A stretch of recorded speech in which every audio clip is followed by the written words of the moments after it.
আসসালামু আলাইকুম রহমতুল্লাহি ওয়া বারাকাতুহু। সংবাদপত্রে সংবাদ শিরোনাম নিয়ে আবার হাজির হলাম। আজ ২৮ মে ২০২৫।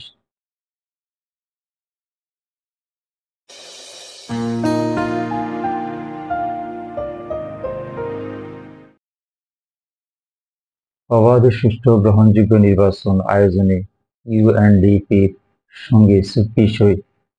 বাংলাদেশে স্বচ্ছ, অন্তর্ভুক্তিমূলক ও শান্তিপূর্ণ নির্বাচন নিশ্চিতে ৩ বছর মেয়াদী প্রকল্প নিচ্ছে জাতিসংঘের উন্নয়ন কর্মসূচি ইউএনডিপি। বুধবার অর্থ মন্ত্রণালয়ের অর্থনৈতিক সম্পর্ক বিভাগ ও নির্বাচন কমিশনের সঙ্গে এ সংক্রান্ত একটি চুক্তি সই করেছে জাতিসংঘের এই সংস্থাটি। সরকারি চাকরি অধ্যাদেশ বাতিলের দাবিতে নতুন কর্মসূচি ঘোষণা। সরকারি চাকরি সংশোধন অধ্যাদেশ ২০২৫ বাতিল না হওয়া পর্যন্ত প্রতিদিন ১ ঘণ্টা কর্মবিরতি পালন করবেন সরকারি কর্মকর্তা-কর্মচারীরা। প্রতিদিন সকাল ১০টা থেকে বেলা ১১টা পর্যন্ত এই কর্মবিরতি পালন করা হবে। ৩১ মে তারা আবার নতুন করে আন্দোলনের কর্মসূচি ঘোষণা করবে। ফেসবুকে ইলিশ বিক্রির প্রতারণায় গ্রেপ্তার ৮। সামাজিক যোগাযোগ মাধ্যমে ফেসবুক পেজ খুলে ইলিশ বিক্রির বিজ্ঞাপন দিয়ে প্রতারণার দায়ে ৮ জনকে গ্রেপ্তার করেছে ঢাকা মহানগর গোয়েন্দা পুলিশ ডিবি। গ্রেপ্তাররা হলেন আনাস শেখ, কামাল শেখ, ইয়ানুর মোল্লা, জুবায়ের হোসেন, রুবেল শেখ, সাগর হোসেন, আলিনুর ইসলাম ও শরীফুল ইসলাম। গত মঙ্গলবার ডিবির সাইবার অ্যান্ড স্পেশাল ক্রাইম দক্ষিণ বিভাগ খুলনা, নড়াইল ও যশোরে অভিযান চালিয়ে তাদের গ্রেপ্তার করে। শান্তির সংস্কৃতি ও মানবতার চর্চায় বিশ্বাসী বাংলাদেশ প্রধান উপদেষ্টা। জাতিসংঘের শান্তিরক্ষা মিশনে বাংলাদেশের সক্রিয় অংশগ্রহণ বিশ্বে শান্তি ও স্থিতিশীলতা প্রতিষ্ঠার প্রতি দেশের অবিচল অঙ্গীকার এক উজ্জ্বল দৃষ্টান্ত বলে মন্তব্য করেছেন প্রধান উপদেষ্টা ডক্টর মোহাম্মদ ইউনূস। বাংলাদেশ শান্তির সংস্কৃতি ও সহনশীলতা ও মানবতার চর্চায় বিশ্বাস করে বলেও মত দেন তিনি। বৃহস্পতিবার উদযাপিত হতে যাওয়া আন্তর্জাতিক জাতিসংঘ শান্তিরক্ষী দিবস উপলক্ষে দেওয়া এক বাণীতে এসব বলেন ডক্টর ইউনূস। বৃহস্পতিবার নিক্কেই ফোরামে বক্তব্য দিবেন ডক্টর ইউনূস। প্রধান উপদেষ্টা অধ্যাপক ডক্টর মোহাম্মদ ইউনূস আগামীকাল বৃহস্পতিবার ৩০তম Nikkei forum future of Asia সম্মেলনের উদ্বোধনী অধিবেশনে বক্তব্য দেবেন। তিনি অসহিংস বিশ্বে এশিয়ার চ্যালেঞ্জ শীর্ষক বিষয়ে বক্তব্য রাখবেন। প্রধান উপদেষ্টা তার বক্তব্যে আরও টেকসই এবং ন্যায়সঙ্গত ভবিষ্যৎ গঠনে এশিয়ার দেশগুলোর সঙ্গে আন্তর্জাতিক সম্প্রদায়ের সম্মিলিত পদক্ষেপের উপর জোর দিবেন। যেকোনো পরিস্থিতিতে ২৪শে জুনের মধ্যে নির্বাচন। প্রধান উপদেষ্টার অধ্যাপক ডক্টর মোহাম্মদ ইউনূস চলতি বছরের ডিসেম্বর থেকে জুনের মধ্যে জাতীয় নির্বাচন অনুষ্ঠানের অঙ্গীকার পুনর্ব্যক্ত করেছেন।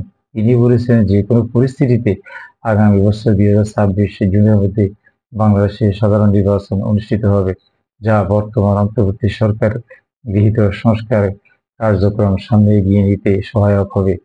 বুধবার জাপানের সাবেক প্রধানমন্ত্রী এবং জাপান-বাংলাদেশ পার্লামেন্টারি ফ্রেন্ডশিপ লীগের জেবিপিএফএল সভাপতি তারো আসো টোকিওর ইম্পেরিয়াল হোটেলে সৌজন্য সাক্ষাৎ করতে গেলে তিনি এসব কথা বলেন। টোকিওতে ডক্টর ইউনূসের সঙ্গে সাক্ষাৎ করলেন জাপানের সাবেক প্রধানমন্ত্রী। প্রধান উপদেষ্টা অধ্যাপক ডক্টর মোহাম্মদ ইউনূস টোকিও সফরের সূচনা করেছেন। জাপানের সাবেক প্রধানমন্ত্রী এবং জাপান-বাংলাদেশ পার্লামেন্টারি ফ্রেন্ডশিপ লীগের জেবিপিএফএল সভাপতি তারো আসোর সঙ্গে বৈঠকের মধ্যে দিয়ে তারো আসো বুধবার বিকাল ৫টায় টোকিওর ইম্পেরিয়াল হোটেলে প্রধান উপদেষ্টা ডক্টর মোহাম্মদ ইউনূসের সঙ্গে সৌজন্য সাক্ষাতে মিলিত হন। হাসিনা পরিবারের পাচারের অর্থ ফেরত চার সংস্থার দ্বারস্থ সরকার। আওয়ামী লীগের আমলে দেশ থেকে বিপুল পরিমাণ অর্থ পাচার করা হয়। এতে যুক্ত ছিলেন গণ-অভ্যুত্থানের মুখে ভারতে পালিয়ে যাওয়া সাবেক প্রধানমন্ত্রী শেখ হাসিনা ও তার পরিবারের সদস্যরা। তাদের পাচার করা সম্পদ শনাক্তে ও তথ্য সংগ্রহ করেছে Bangladesh financial intelligence unit BFIU. পাচার করা এসব অর্থ উদ্ধার আন্তর্জাতিকভাবে খ্যাতিমান ৪টি প্রভাবশালী সংস্থার সহায়তা নিচ্ছে সরকার।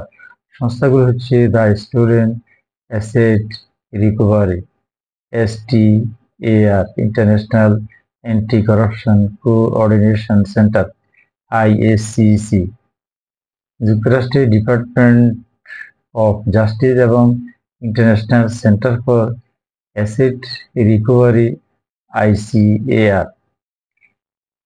কঠোর কর্মসূচিতে যাচ্ছেন 25 ক্যাডারের কর্মকর্তা। প্রশাসন ক্যাডারের বৈষম্যমূলক আচরণের প্রতিবাদে শিগগিরই কঠোর কর্মসূচির পরিকল্পনা করেছে 25 ক্যাডারের কর্মকর্তা।